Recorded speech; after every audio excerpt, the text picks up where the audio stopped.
السلام علیکم۔ شفق YouTube channel کے ساتھ میں ہوں آپ کی ہوسٹ مہرما۔ پرویز مشرف، جنرل ریٹائرڈ پرویز مشرف 11 اگست 1943 کو دہلی میں پیدا ہوئے اور پاکستان کے 10ویں صدر تھے۔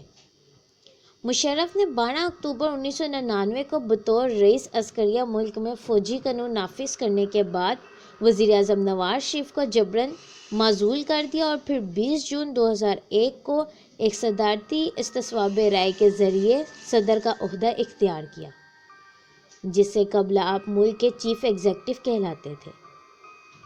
مشرف نے 18 اگست 2008 کو قوم سے اپنے خطاب کے دوران میں اپنے استعفے کا اعلان کیا۔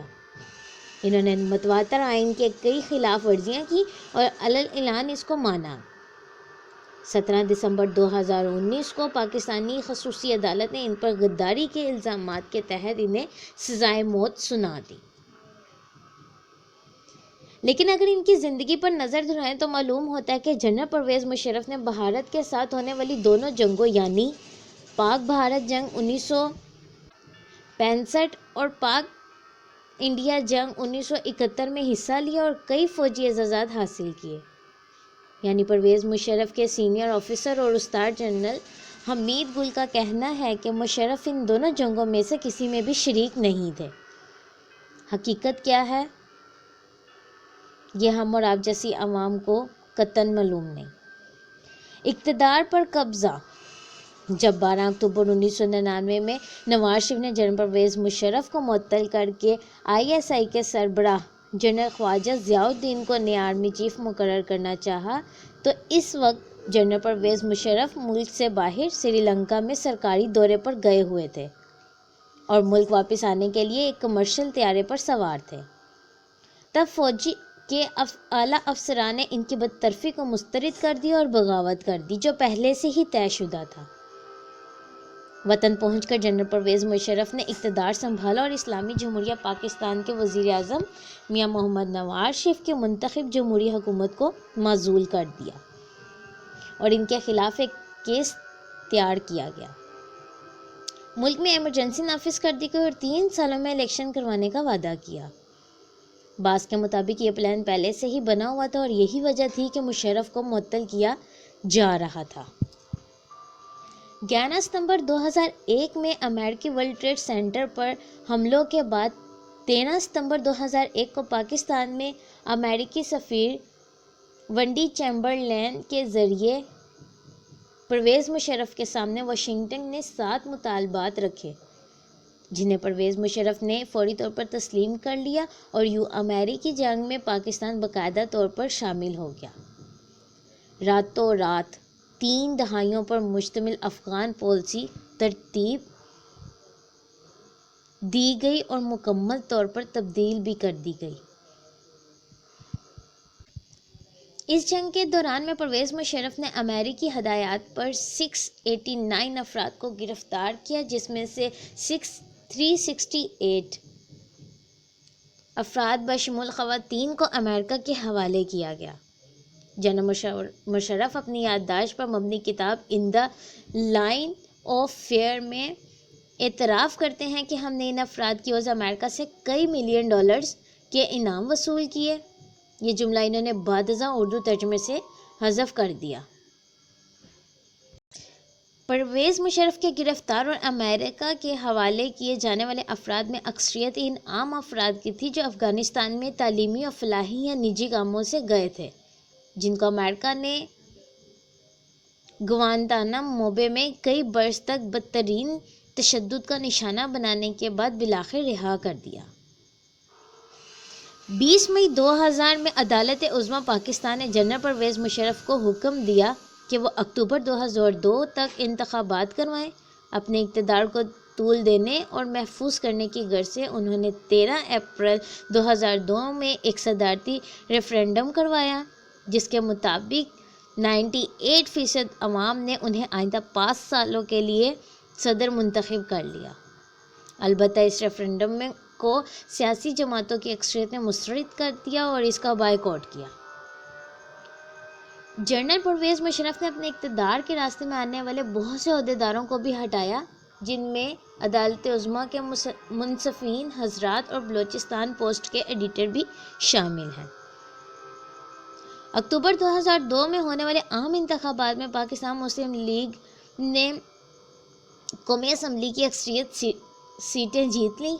یہ جماعت اور جنرل پرویز مشرف ایک دوسرے کے زبردست حامی تھے۔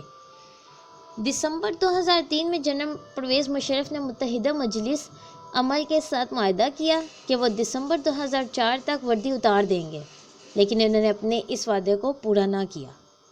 اس کے بعد جنرل پرویز مشرف نے اپنی حامی اکثریت سے قومی اسمبلی میں 70ویں ترمیم کروائی، جس کی روح سے انہیں پاکستان کے باوردی صدر ہونے کا قانونی جواز مل گیا، یعنی وہ اپنی وردی کے ساتھ ملک پر حکومت کر سکتے ہیں۔ 10 ستمبر 2007 کو جلا وطنی مسلم لیگ رہنما سابق وزیر اعظم میاں محمد نواز شریف سعودی عرب سے واپس پاکستان آئے، لیکن مشرف حکومت نے ان کو کافی دیر جہاز میں روکے رکھا اور مبینہ طور پر دھوکے سے ایک دفعہ پھر سے جلا وطن کر کے سعودی عرب بھیج دیا۔ پاکستان کے سیاسی قائدین نے اس بات پر افسوس کا اظہار کیا۔ یورپی یونین نے بھی نواز شریف کے حق میں صرف بیان دیے۔ 3 نومبر 2007 کو پرویز مشرف نے فوجی سربراہ کی حیثیت سے دوسرا فوجی تخت انجام دیا، جس کا مقصد اعلیٰ عدالت کی آزادی کو ختم کرنا تھا۔ مشرف فوج کے سربراہ کے عہدے سے 9 سال بعد 28 نومبر 2007 کو سبکدوش ہو گئے۔ 29 نومبر 2007 کو 5 سال کے نئے دور کے لیے صدر کا حلف اٹھایا، جو عوامی اور سیاسی حلقوں میں متنازع ہے، لیکن فوجی وردی کے بغیر وہ اس عہدے پر 9 مہینے بھی برقرار نہ رہ سکے۔ پرویز مشرف نے 18 اگست 2008 کو قوم سے خطاب میں اپنے مستعفی ہونے کا اعلان کیا۔ اس کی جگہ آئین کے تحت سینٹ کے چیئرمین میاں محمد سومرو نے عبوری صدر کا عہدہ سنبھالا۔ پارلیمنٹ کو 1 مہینے کے اندر نئے صدر کا انتخاب کرنا تھا۔ چنانچہ 18 فروری کے عام انتخابات 2008 کے بعد نئی حکومت کے آصف علی زرداری نے نئے صدر کا حلف اٹھایا۔ بحیثیت صدر پرویز مشرف نے اپنی خود نوشت انگریزی میں بنام ان دی لائن آف فائر تحریر کی، جس کو اردو میں سب سے پہلے پاکستان کے نام شائع کیا گیا۔ صدارت سے ہٹنے کے بعد کچھ دیر مشرف برطانیہ جا کر مقیم ہو گئے۔ 2011 میں زرداری حکومت نے بے نظیر قتل مقدمے کی تفتیش کے ہاتھ مشرف کو پاکستان واپس بھیجنے کا برطانیہ سے مطالبہ کیا، جو برطانیہ نے رد کر دیا۔ 1990 سے پاکستان کی حکومتوں نے IMF سے قرضے لیے تھے، لیکن سخت شرائط کی وجہ سے کوئی بھی قرضہ ادا نہ ہو سکا۔ 1999 میں مشرف نے حکومت سنبھالنے کے بعد IMF سے جو قرضہ لیا وہ بخوبی ادا کر دیا۔ 18 جنوری 2003 کو مشرف نے اعلان کیا کہ ملک کو اب IMF کے قرضوں کی کوئی ضرورت نہیں، اور امید ہے کہ اگلے 2-3 سالوں میں ہم قرضوں کے چنگل سے پوری طرح جان چھڑا لیں گے۔ مشرف نے الزام لگایا تھا کہ جنرل محمد ضیاء الحق کے بعد 1988 سے 1999 کے دوران پاکستان کے مختلف جمہوری حکومتوں نے 1200 ارب روپے ترقیاتی منصوبوں پر خرچ کیے، مگر عملاً ملک میں کوئی بھی ترقی کہیں بھی نظر نہ آئی۔ خیال رہے کہ 1980 کی دہائی کے اختتام سے 2018 تک پاکستان 12 دفعہ IMF سے قرضے لے چکا ہے۔ چند مزید متنازع اقدامات جو ہمیں پرویز مشرف کی زندگی میں دیکھنے میں ملتے ہیں وہ ہے پتنگ بازی اور مخلوط میراتھن ریس، حدود آرڈیننس میں ترمیم، جامعہ حفصہ اور لال مسجد پر فوجی آپریشن، قومی مفاہمتی آرڈیننس المعروف NRO، بلوچستان آپریشن، اکبر بگٹی کا قتل، ڈاکٹر عبدالقدیر خان کی بے توقیری اور طویل نظر بندی، ڈاکٹر عافیہ صدیقی کا اغوا اور امریکہ کو حوالگی، اسرائیل سے درپردہ روابط، اعتماد سازی کے نام پر بھارت سے دوستی اور ثقافتی روابط، اور پھر 17 دسمبر 2019 کو اچانک پاکستانی خصوصی عدالت نے ان پر غداری کے الزامات کے تحت انہیں سزائے موت سنائی۔ عدالت کا یہ فیصلہ 3 ججوں کے درمیان میں سے آیا، جن میں سے بتایا جا رہا ہے کہ 2 ججوں نے انہیں پھانسی کی سزا سنائی جبکہ ایک نے انہیں رہا کرنے کا فیصلہ سنایا تھا۔ فیصلہ سامنے آنے کے بعد عوام کے ساتھ ساتھ فوج بھی شدید غم و غصے کا اظہار کر رہی ہے۔ مشرف بیمار حالت میں ہسپتال کے چکر کاٹتے ہیں تو دوسری طرف ان کے اوپر یہ ظلم۔ مشرف کی سزائے موت کا فیصلہ آیا، یہاں تک تو بات سمجھ میں آتی ہے، لیکن عدالت کا تفصیلی فیصلہ جب دیکھیں تو اس میں کہا گیا کہ مشرف سزا سے قبل مردہ ملے تو ان کی لاش کو ڈی چوک میں 3 دن تک لٹکایا جائے گا۔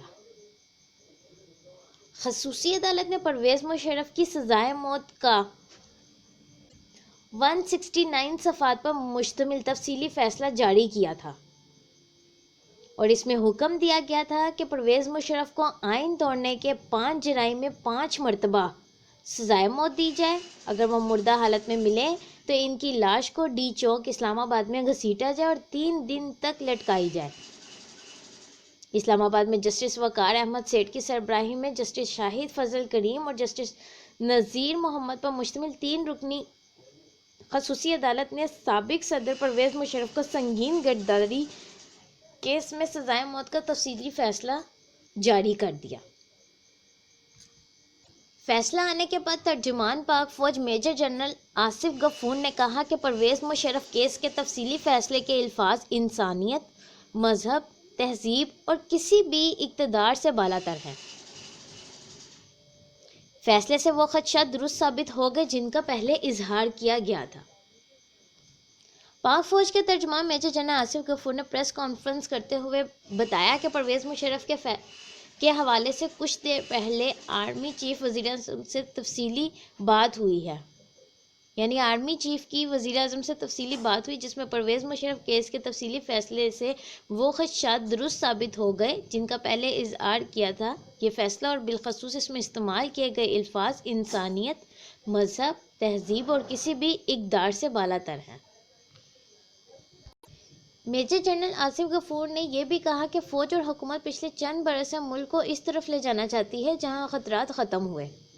عوام افواج پاکستان پر اعتماد رکھیں، ہم ملک میں کسی صورت انتشار نہیں پھیلنے دیں گے۔ اندرونی اور بیرونی جتنے بھی دشمن ہیں ان کی جو اعلیٰ کار اور سہولت کار ہیں انہیں بھرپور جواب دیں گے۔ واضح رہے کہ پاک فوج کی جانب سے سنگین غداری کیس میں فیصلے پر پہلے ہی شدید اور غم و غصے کا اظہار کیا گیا ہے۔ فیصلہ آنے کے بعد پاکستان کے معروف اداکار شان شاہد نے پرویز مشرف کے اس فیصلے پر عدلیہ کے حوالے سے کیا جانے والا یہ فیصلہ افسردگی کا اظہار کرتے ہوئے اپنے ٹویٹر پیغام میں لکھا، ایک افسوسناک دن جب ایک محب وطن کو غدار کہا جائے۔ یعنی انہوں نے مزید لکھا کہ پرویز مشرف اب آپ بھی محب وطن ہیں، ایک سچے پاکستانی اور بہادر سپاہی ہیں۔ اداکار شان نے 2017 میں سابق صدر جنرل ریٹائرڈ پرویز مشرف کی زندگی پر مبنی فلم میں مرکزی کردار ادا کرنے کی خواہش کا اظہار کیا تھا۔ انہوں نے خواہش ظاہر کی تھی کہ انہیں مشرف کی زندگی پر بایوپک کرنا ہے۔ انہوں نے مزید بتایا کہ یہ مشرف کے مداح نہیں لیکن ان کی کتاب ان دی لائن آف فائر میں تحریر کیا گیا ان کا سیاسی نظریہ شان کو بہت پسند آیا۔ فیصلہ آنے کے بعد سابق صدر پرویز مشرف نے کہا کہ آئین کے مطابق میرے کیس کو سننا ضروری نہیں ہے۔ اس کیس کو صرف کچھ لوگوں کے میرے خلاف ذاتی عداوت کی وجہ سے بنایا گیا اور سنا گیا۔ اپنی سزا کے خلاف رد عمل کا اظہار کرتے ہوئے سابق صدر پرویز مشرف کا کہنا تھا کہ میرے خلاف خصوصی عدالت نے آرٹیکل 6 کے تحت جو فیصلہ سنایا وہ میں نے ٹی وی پر سنا۔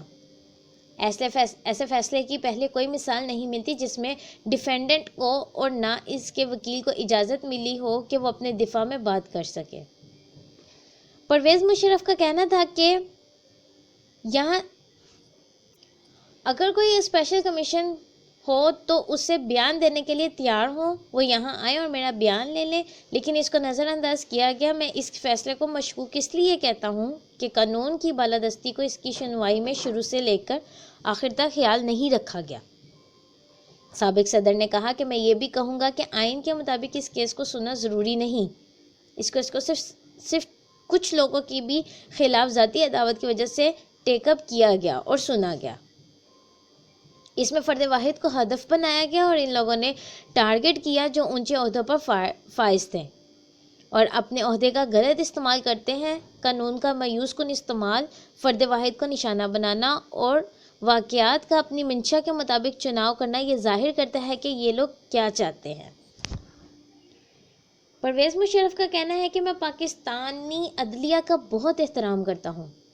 چیف جسٹس کھوسہ نے جب خود کہا کہ وہ قانون کی بالادستی پر یقین رکھتے ہیں اور ہر شخص قانون کے سامنے برابر ہوگا، اس پر میں بھی یقین رکھتا ہوں، لیکن میرے خیال میں چیف جسٹس نے اپنا ارادہ، اپنے عزائم خود ہی عوام کے سامنے یہ کہہ کر ظاہر کر دیا کہ میں اس مقدمے کے جلد فیصلے کو یقین بناؤں گا۔ وہ جج جنہوں نے مجھ سے میرے زمانے میں اپنے لیے فوائد اٹھائے ہوں، میرے ہی خلاف کیسے فیصلے دے سکتے ہیں؟ سابق آرمی چیف نے کہا کہ میں پاکستانی عوام اور پاک فوج کا شکر گزار ہوں جنہوں نے پاکستان کے لیے میری خدمات کو یاد رکھا۔ یہ میرے لیے سب سے بڑا تمغہ ہے اور میں اسے اپنی قبر میں اپنے ساتھ لے کر جاؤں گا۔ اپنے اگلے لائحہ عمل کا اپنی قانونی ٹیم سے مشاورت کے بعد فیصلہ کروں گا۔ مجھے پاکستانی عدلیہ پر اعتماد ہے کہ وہ انصاف دیں گے اور قانون کی بالادستی کو مد نظر رکھیں گے۔ فیصلہ سننے کے بعد بیرسٹر اعتزاز حسن نے کہا ہے کہ یہ پاکستانی قانون کے تحت ممکن نہیں۔ قانون میں انسان کو پھانسی دی جا سکتی ہے، لاش کو نہیں۔ قانون کی تشریح ہوتی ہے اور اس فیصلے میں تو خود لکھ دیا گیا کہ اس کی نظیر ہی کوئی نہیں، یعنی عدالتی فیصلے بھی کہتا ہے یہ غلط لکھا ہے۔ اعتزاز حسن کا مزید کہنا تھا کہ طالبان نے نجیب اللہ کی لاش کے ساتھ ایسا سلوک کیا تھا۔ پاکستان میں ایسا ممکن نہیں کہ ڈی چوک تک لاؤ اور 3 دن تک وہاں لٹکائے رکھیں۔ مجھے بتایا گیا ہے کہ دونوں ججوں نے اس پیرے سے اختلاف کیا۔ یہ ایک ہی جج کا تھا، اس کی انکوائری ہونی چاہیے۔ انہوں نے کہا کہ سپریم جوڈیشل کونسل میں بھی ایسے جج صاحب کے خلاف کارروائی ہونی چاہیے، کیونکہ قانونی صلاحیت یا دماغی صلاحیت کو بھی دیکھنا پڑے گا۔